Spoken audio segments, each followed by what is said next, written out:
Welcome back, Calvary Watch Care members. This is Sister Means with you for another season and episode of Greenleaf, Season 3, Episode 1, Strange Currents. We were left with 3 cliffhangers at the end of Season 2. The first being, where is Zora? The second, did Bishop have a sexual encounter with Rochelle?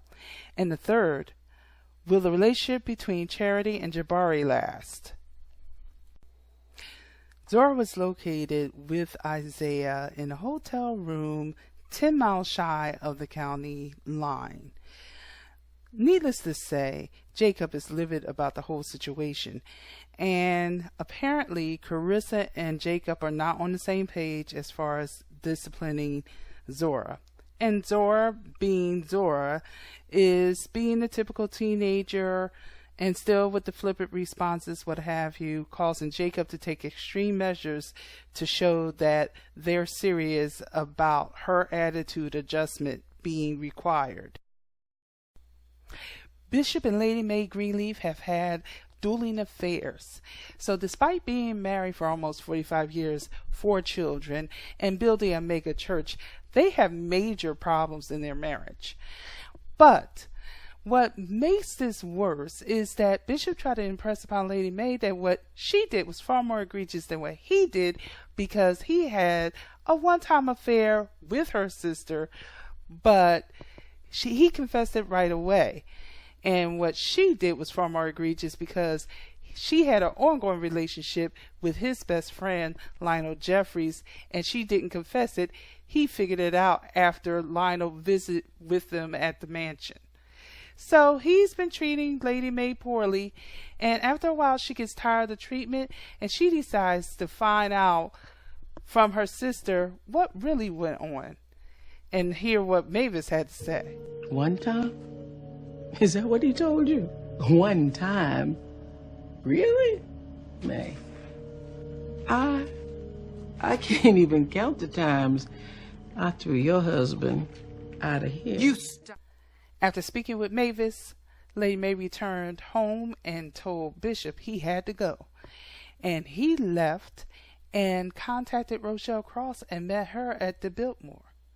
So inquiring minds want to know, did Bishop have a sexual encounter with Rochelle Cross?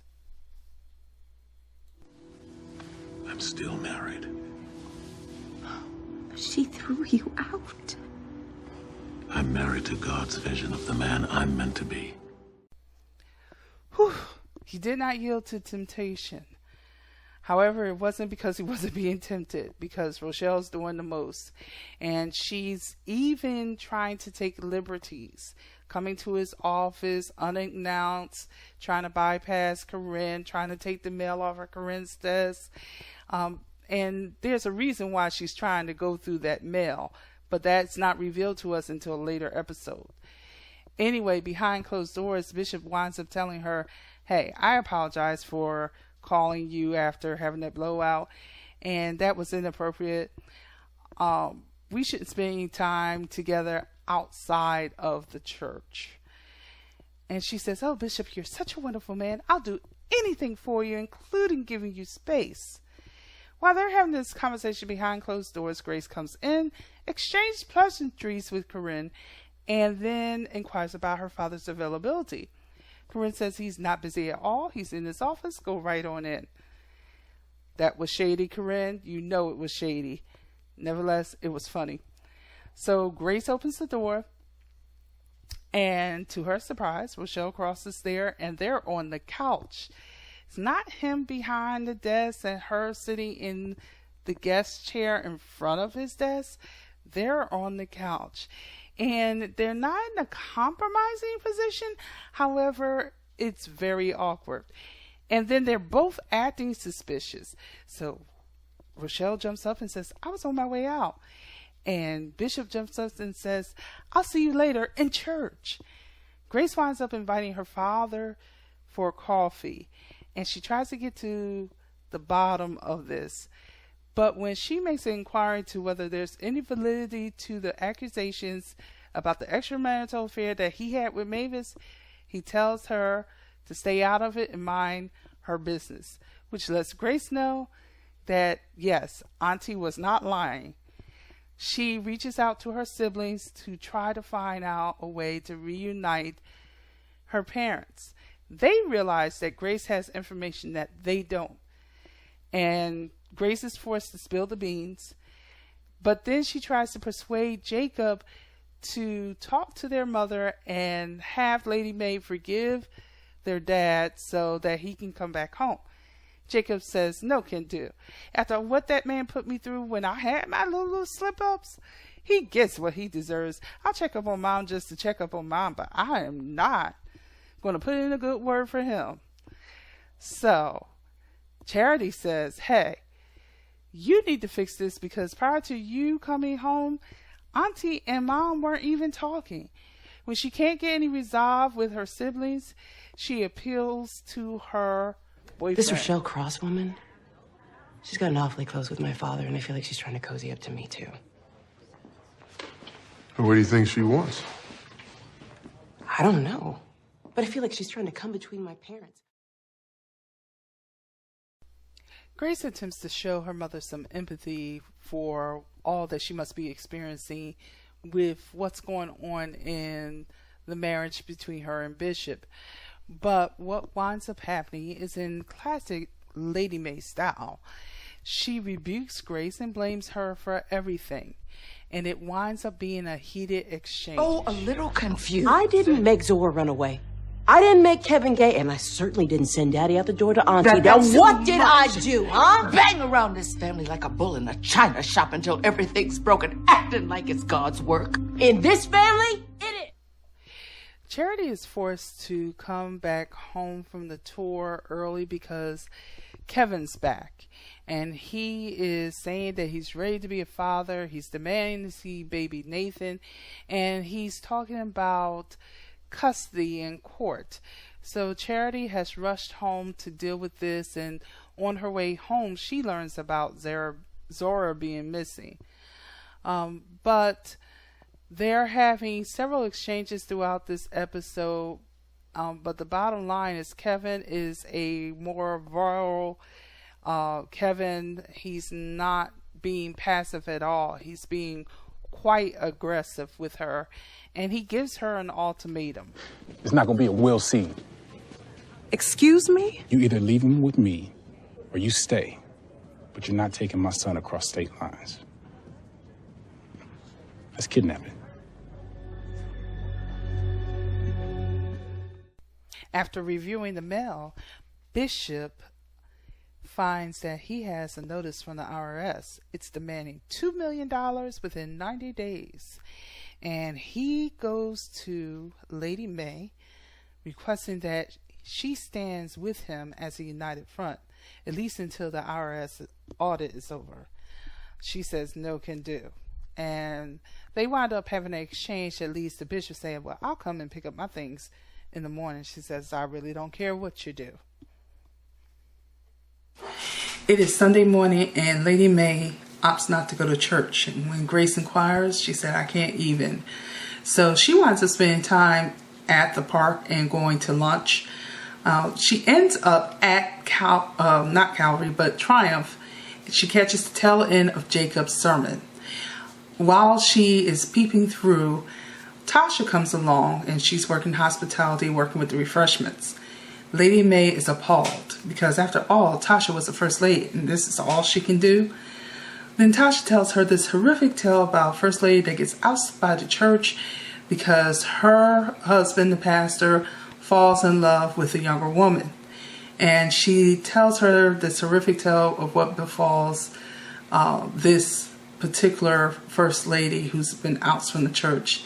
It terrifies Lady Mae to the point that she basically runs out the church, and Tasha's like, aren't you going to stay and talk to Jacob? And she says, no, I'll catch him later. And she winds up, when Bishop comes to retrieve his things, she winds up telling him, until the audit's over, you can move back in. But beyond that, I don't know. And that's how the episode actually ends. There's a couple more things that we need to mention here. First of all, Rochelle offers her skills to Grace in helping her fund outreach. But that's because Rochelle needs a reason to keep coming into the church to run into Bishop and to execute her plan. Then, of course, over in Triumph, we have Brittany the treasurer. Well, you know, Brittany has been bumping heads with Jacob since he took over the church. And he first had a church meeting where she's complaining about the money that he wants to spend for his homeless initiative, even though it's been approved by other church leaders. And she says it's only been approved because they don't realize the financial situation that we're in, and you're going bankrupt the church. Tasha overhears the conversation. When Brittany leaves, she tells Jacob, hey, listen, she didn't never spoke to Basie like that, and if it was up to me, I'd fire her.